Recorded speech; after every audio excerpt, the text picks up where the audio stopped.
Hello students, welcome to English S3. English S3 means appreciating novel.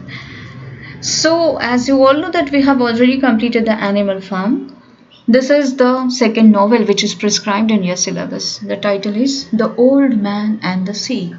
The Old Man and the Sea is a brilliant description of the struggle of the old man and what are the symbols of the various natural elements in this. Okay.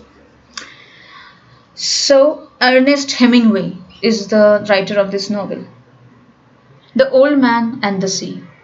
The Old Man and the Sea is a story of an epic struggle between an old, seasoned fisherman and the greatest catch of his life. For 84 days, Santiago, who is the hero of the story, an aged Cuban fisherman, has set out to sea and returned empty-handed.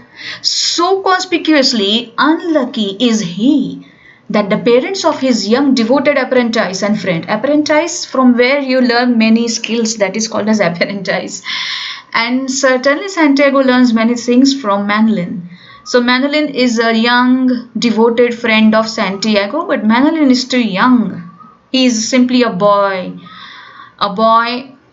young boy. Okay, very small in age but a young boy, Manolin. And Manolin is the only friend of Santiago. Manolin have forced the boy to leave the old man in order to fish in more prosperous boat. He is so unlucky, Santiago, that Manolin's parents asked Manolin to to leave Santiago at once so that Manolin can prosper in other boat. Nevertheless, the boy continues to care for the old man upon his return each night. Each night, old man Santiago returns empty-handed and he is helped by Manolin. He helps the old man tote his gear to his ramshackle hut, secures food for him, and discusses the latest developments in American baseball, especially the trials of old man's hero, Joe DiMaggio. So Joe DiMaggio is another old man's favorite player in American baseball. Santiago, the old man, is confident that his unproductive streak will come to an end and he resolves to sail out further than usual the following day. On the 85th day, after 84 failures, on the 85th day of his unlucky streak, Santiago does as promised, sailing his skiff far beyond the island's shallow coastal waters, and he ventures into the Gulf Stream. He prepares his lines, drops them, but at noon, a big fish, which he knows as marlin, takes the bait that Santiago has placed 100 fathoms deep in the waters. The old man expertly hooks the fish, but he cannot pull it in. Instead, the fish begins to pull the boat. Unable to tie the line fast to the boat for the fear of the fish would snap a taut line, the old man bears the strain of the line with his shoulders, back, and hands, ready to give slack should the marlin make a run. But the fish is so huge, the marlin fish, it struggles and the old man is unable alone to catch the marlin fish.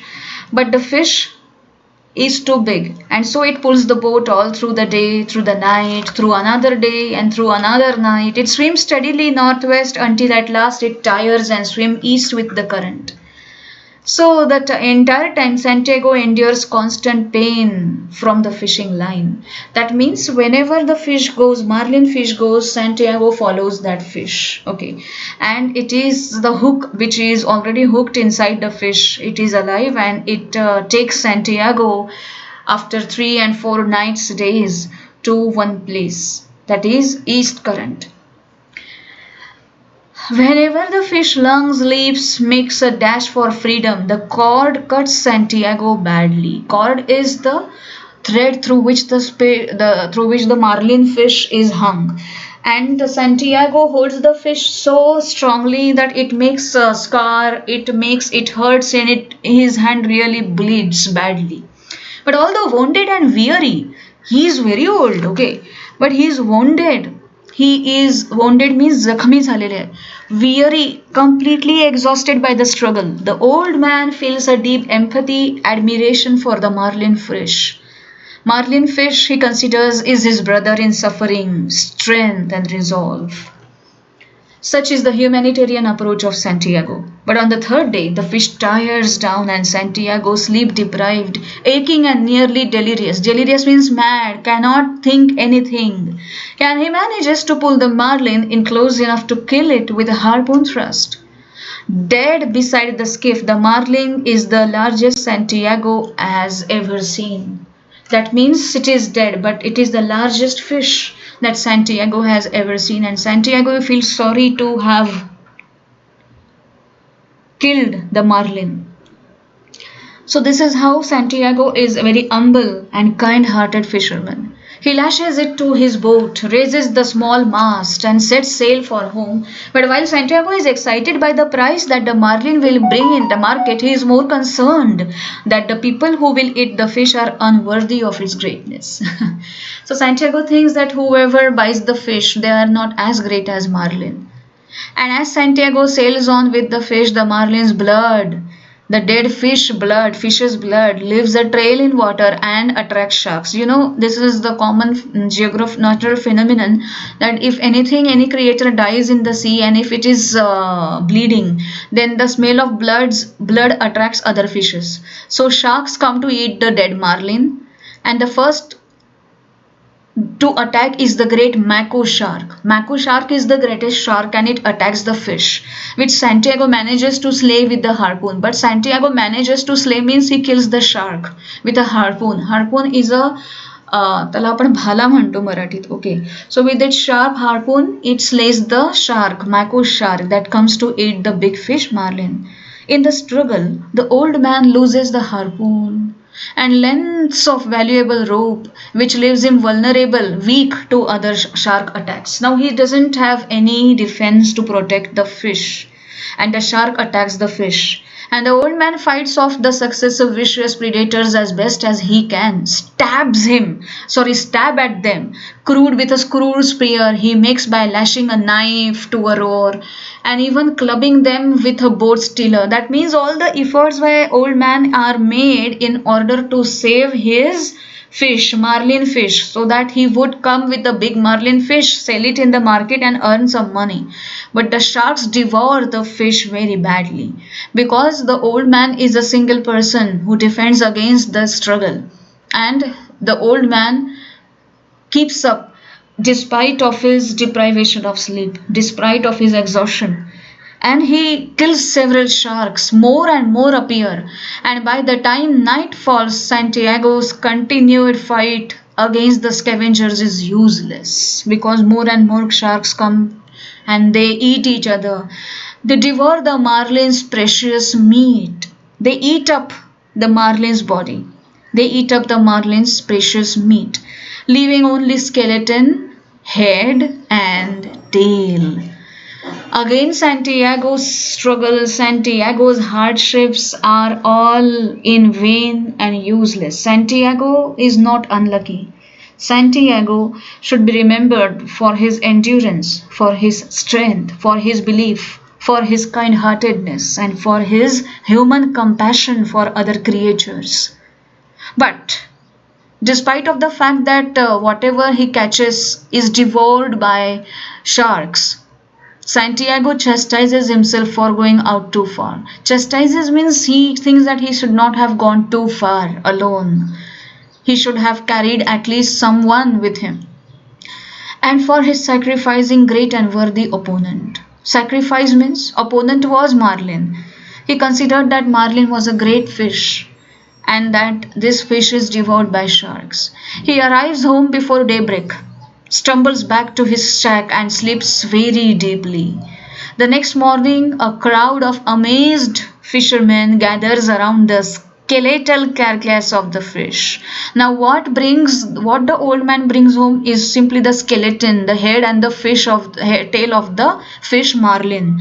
And rest of the people who are other fishermen, they are absolutely surprised, they are absolutely awestruck, because what they see they can't believe. What do they see? They see that how can an old man who was a failure throughout his life could bring such a huge big fish. Carcass is the remains of a dead fish, that is skeleton. and which is still lashed to the boat. Lashed means it was tied onto the boat. Knowing nothing of the old man's struggle, tourists at a nearby cafe observe the remains of a giant marlin and mistake it for a shark. But Manolin, who has been worried, sick over the old man's absence, is moved to tears. Manolin is the only human friend to Santiago, and he cries when he finds Santiago safe in his bed. The boy fetches the old man some coffee, daily newspapers, baseball scores, and watches him sleep. But when the old man wakes, the two agree to fish as partners once more. That means again the old man, even after a great failure, he gets up and he approaches his life in the same manner as he did before, without failing, without losing heart, without getting disheartened and disappointed. So this is how the human endurance, the human faith has to be saluted. Santiago has to be saluted. He doesn't identify that he has been facing a failure. He doesn't accept that he has been defeated.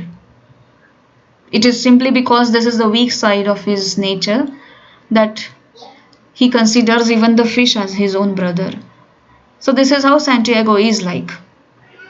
The old man returns to sleep, and again he dreams of his usual dream when he used to look at lions at play at the beaches of Africa.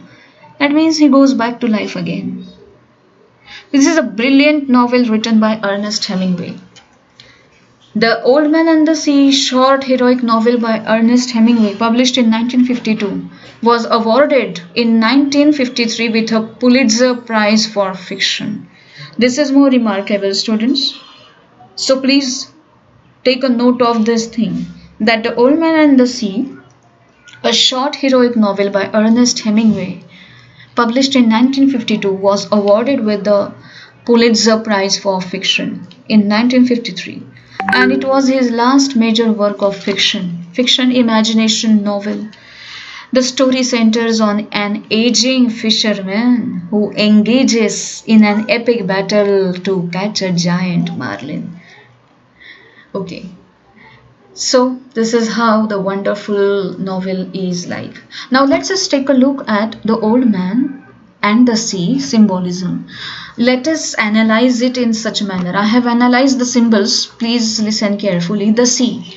According to Hemingway, man was the most able to prove himself worthy in isolation. If you are in isolation, you can prove yourself, your true worth. The sea in the novel represents the universe, and Santiago's isolation in the universe. It is at the sea, with no help, no recognition, that Santiago faces his ultimate challenge. The novel in his regard is an example of naturalism in literature. Naturalism. Okay, this is another movement in literature. What does the marlin represent? Marlin represents the ultimate opponent, one that brings out the best in Santiago. What does the shark symbolize? The shark symbolizes Santiago considers the shark base predators, not worthy of glory. They represent destructive forces in life. What do the shark represent or symbolize? They symbolize destructive forces in life that serve no purpose. Who is Joe DiMaggio? Joe DiMaggio was a player in baseball. He was the hero player for Santiago. He symbolizes indomitable will of human spirit. Indomitable will of human spirit. DiMaggio, at the time the book was written, suffered from a bone spur mentioned in the novel, and despite of that bone spur, DiMaggio overcame his opponents much in the same way Santiago overcomes despite of his injuries. What does the lion symbolize? The lions, according to Santiago, Santiago dreams of lions on the beach of Africa 3 times, and they represent virility and youth.